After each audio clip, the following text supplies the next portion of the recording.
여러분 안녕하십니까? 정치 내비게이션 아나운서 정승조입니다.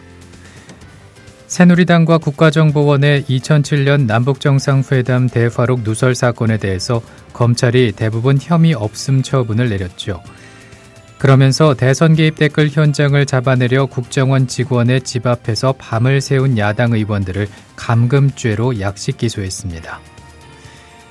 정치 개입과 비밀 누설이 분명한 사건에는 처벌 불가라고 눈 감으면서 문을 걸어 잠그고 증거 인멸을 한 피의자는 되레 피해자로 둔갑시킨 꼴이 아닌가 싶습니다. 정치 내비게이션 화요일 순서 시작하죠.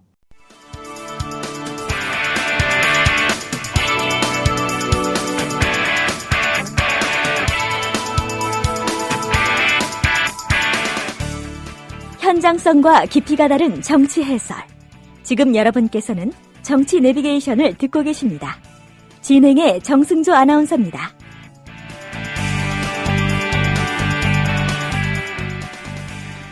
검찰이 남북정상회담 대화록 유출 혐의로 새누리당 정문원 의원을 약식 기소했죠.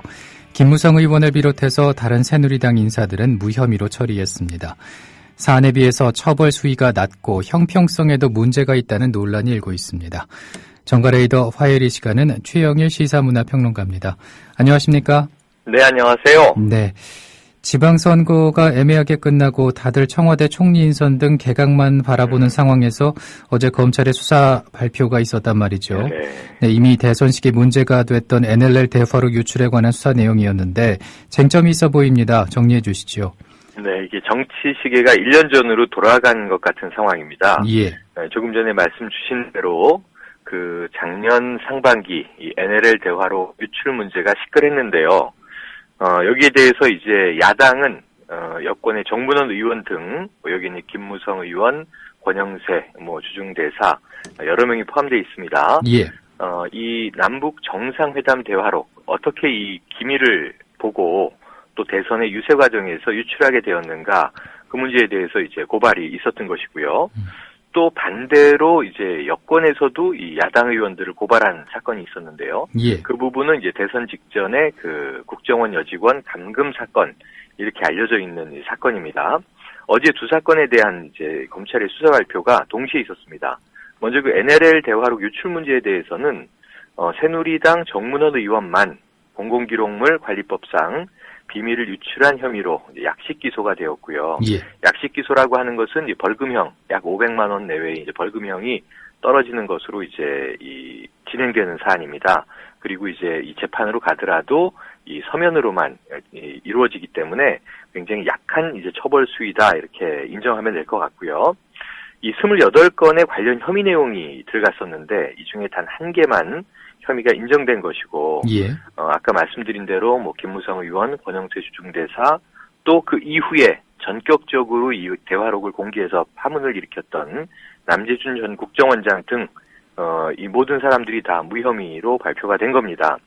사실 이 검찰의 이 내용을 보면요, 이 혐의를 인정하는 내용들이 상당히 들어있어요. 예. 그래서 남재준 전 국정원장이 좀 파격적으로 대화록을 공개한 것을 인정하면서도 무혐의다. 이런 좀 아이러니들이 이제 많이 들어있고요. 또 검찰 스스로도 정치적인 판단을 했다는 것을 상당 부분 인정하고 있습니다. 왜냐하면 그 당시에 북한이 NLL 관련 공세를 굉장히 공격적으로 폈기 때문에 이러한 내용들을 이제 언급하지 않을 수 없었다 하는 정황들을 가지고 이 새누리당에서 NLL 대화록을 언급하게 된 것을 좀 비호하는 형태의 내용들이 상당 부분 들어있거든요. 예. 그래서 어찌 보면 정치적인 이제 편향에 의한 봐주기 수사다. 이러한 대목들을 검찰 스스로 상당히 좀 이제 포함하고 있는 내용인데, 근데 결국은 이제 정문원 의원 한 명만 정치적으로 별로, 타격이 없는 약식 기소로 처리하고 덮고자 했다라고 하는 이 문제는 사실은 수사 발표 이후에 정치 시계가 제가 1년 전으로 돌아갔다고 말씀드렸는데요. 또 다른 이제 파장들을 예고하고 있습니다. 예. 앞서 말씀해 주신 것처럼 논란이 일고 있고 파장이 일어나고 있는데, 근데 그 대선 전 그리고 대선 후 거의 2년간 온 나라를 들썩이게 했던 메가토급 정치 사건이었지 않습니까? 그랬죠. 네. 근데 그 수사 결과는 너무 초라한 게 아닌가 그런 생각이 듭니다. 그렇습니다. 1년 전으로 돌아가 보면 참 답답한 이제 이야기가 진행됐었죠. 예. 뭐 이제 이 문재인 의원과 또는 이제 노무현 재단에서도 여러 가지 이야기들이 나왔었고요. 또 참여정부 인사들이 이제 줄줄이 소환돼서 조사를 받고 나오지 않았습니까?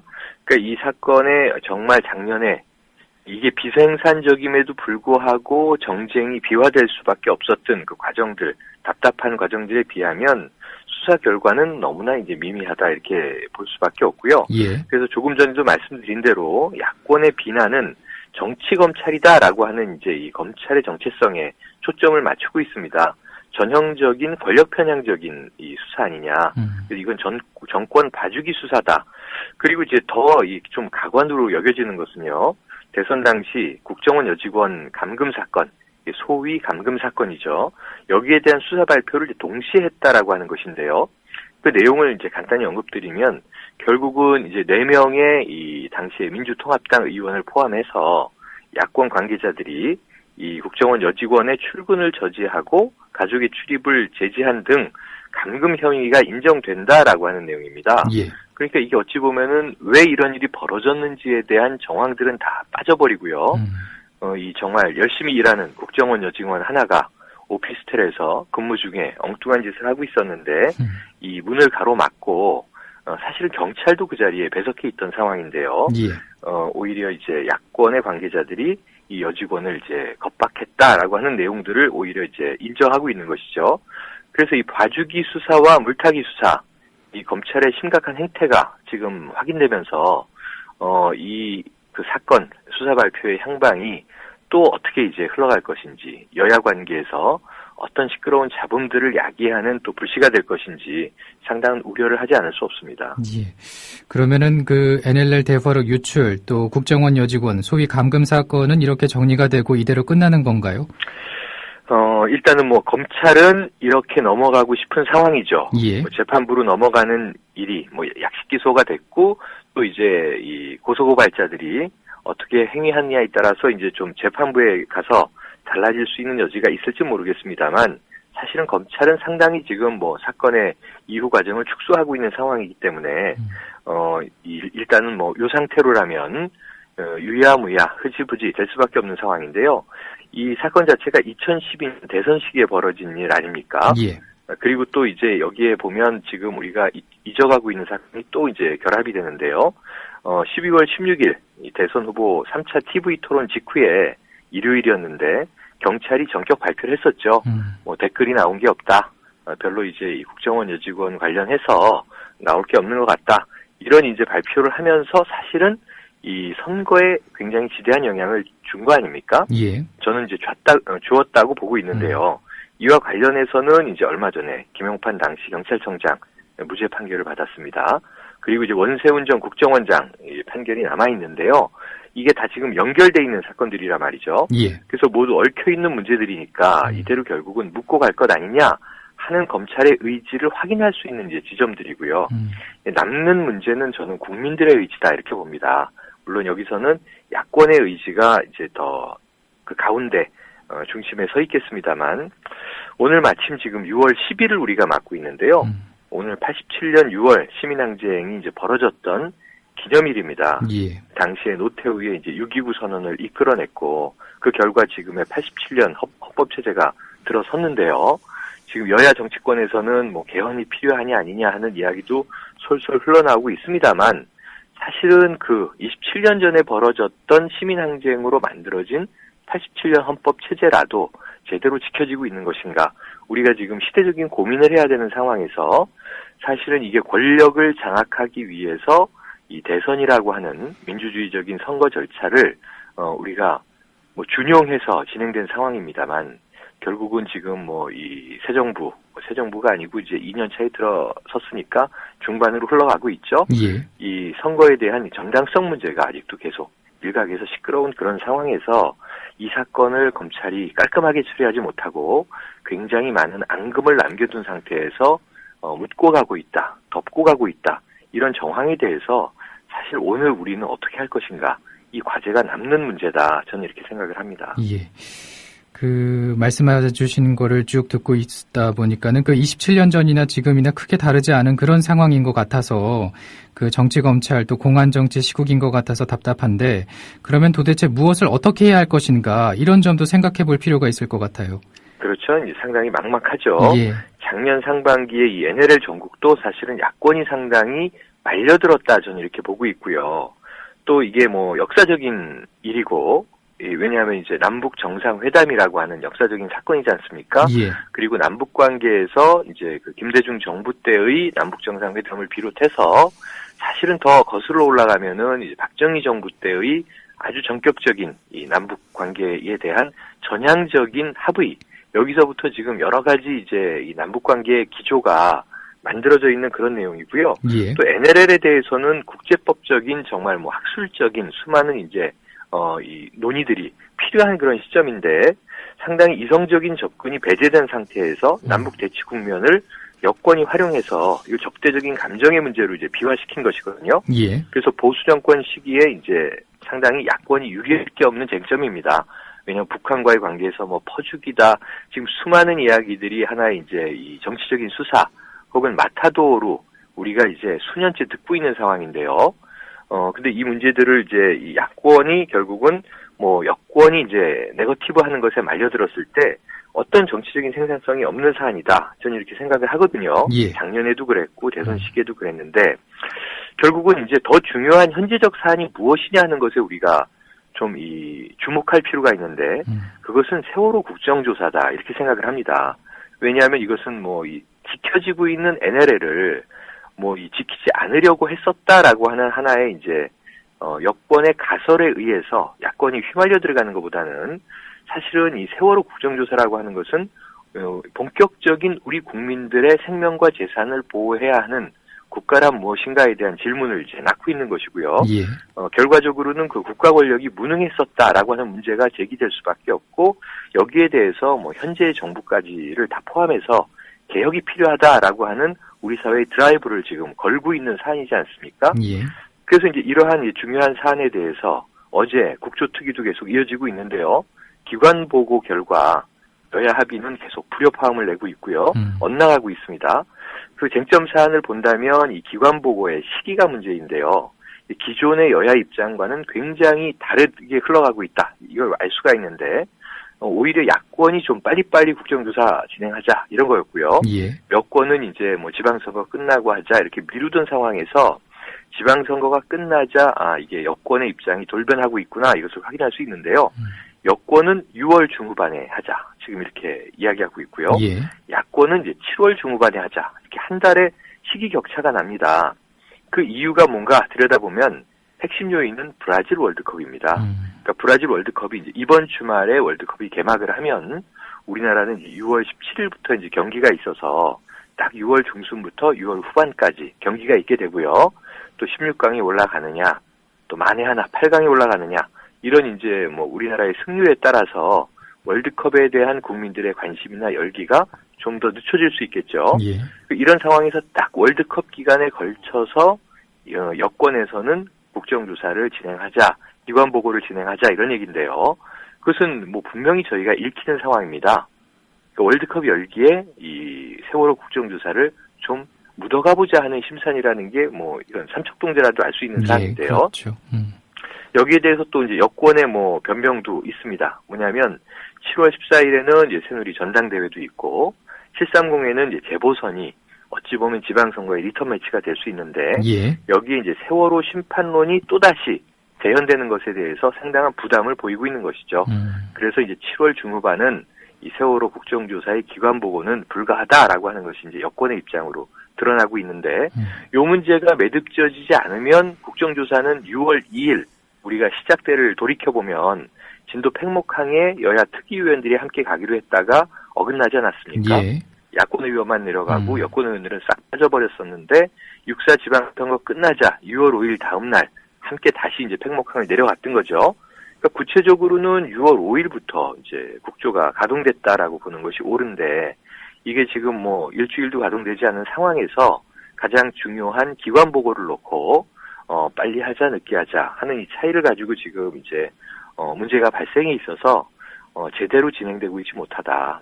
사실은 지금 실종자 가족이 아직 12분을 이제 수습하지 못한 가족들이 남아 있는데요. 이 부분에 대해서도 지금 사실은 상당히 구조 남아 있는 수색 그리고 이후에 이제 원인 규명에 대한 이제 조치들 이런 것들이 상당히 느슨해져 있는 가운데 오히려 서울에서 소방방재청 이 소방관들의 어떤 1인 시위, 릴레이 시위가 계속되고 있고요.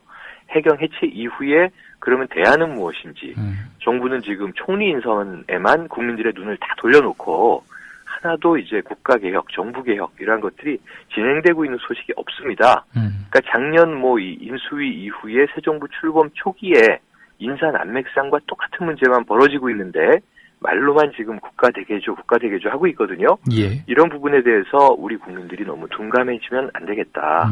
정말 좀 정신 차리고 있어야 된다. 이 조각에 준하는 개각은 어디에 갔는가? 그다음에 이제 청와대 인사 물갈이 지금 김기춘 비서실장의 사퇴를 여야 모두 강력하게 예견했습니다만 지금 어제 나온 이야기를 보면 유임으로 가닥을 잡았다 이렇게 이야기가 나오고 있죠. 예. 이 국민들이 원하는 총리를 세워주는 대신에 비서실장 건드리지 마라 이런 지금 이제 기류로 가고 있는 것이고요.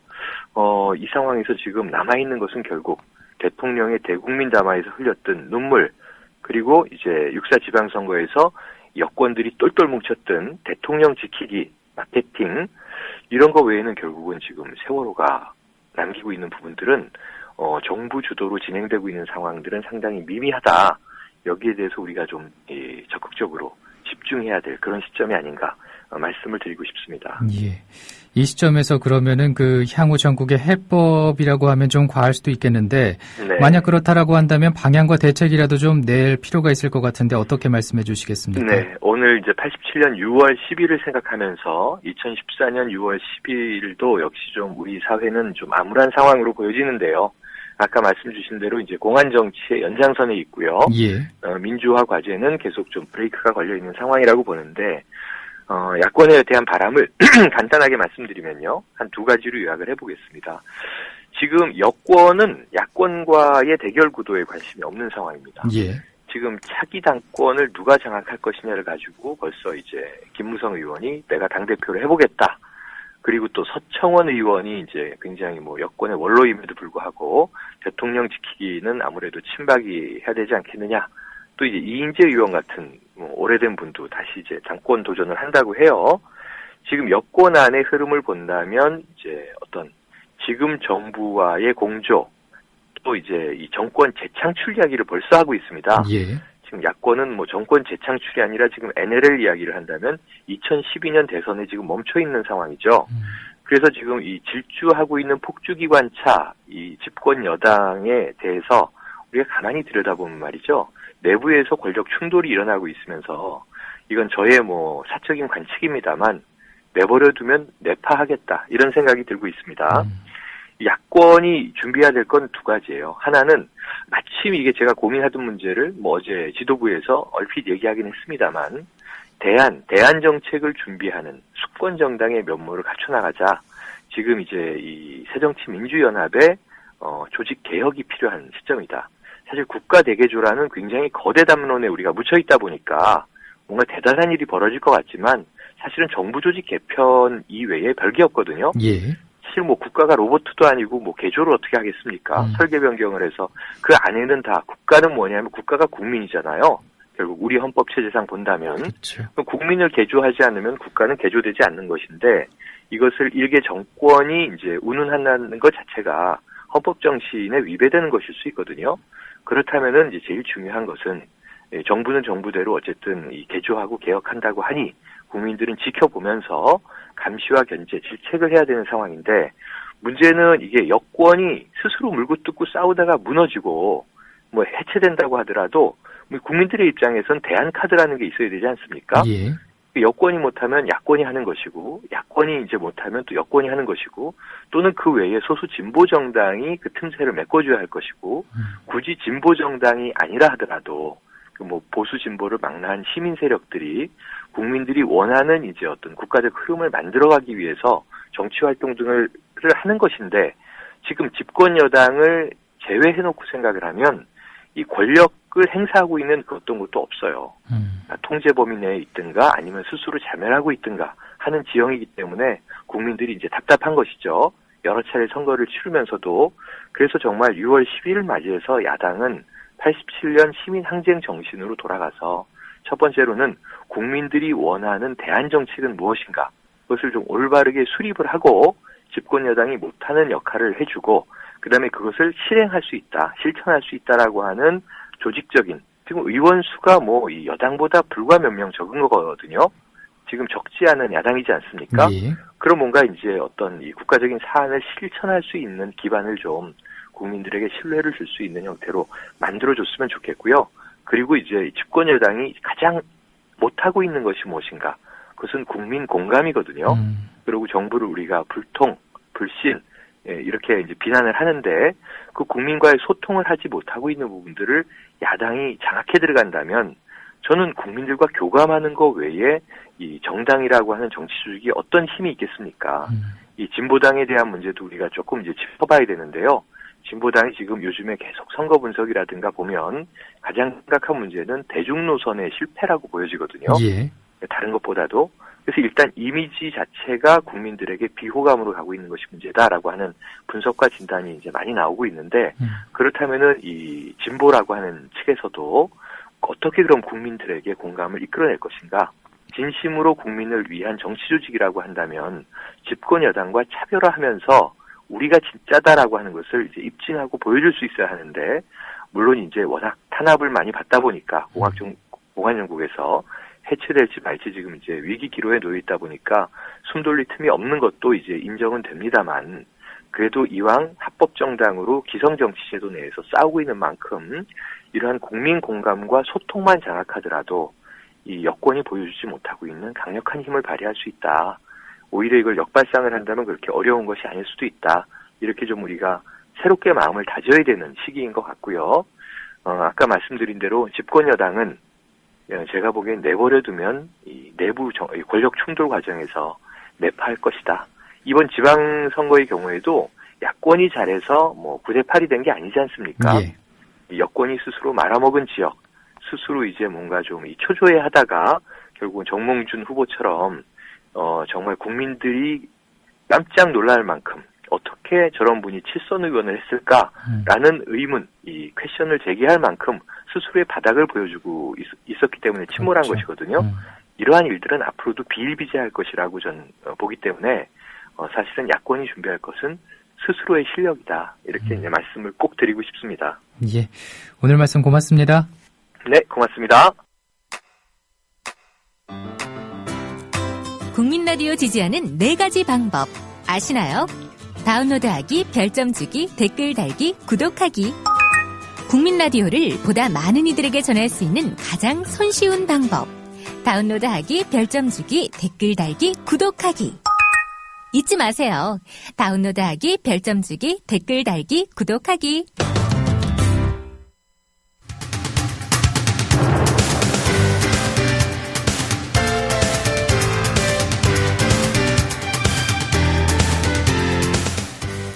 정치 내비게이션 내일 아침 7시에 뵙겠습니다. 고맙습니다.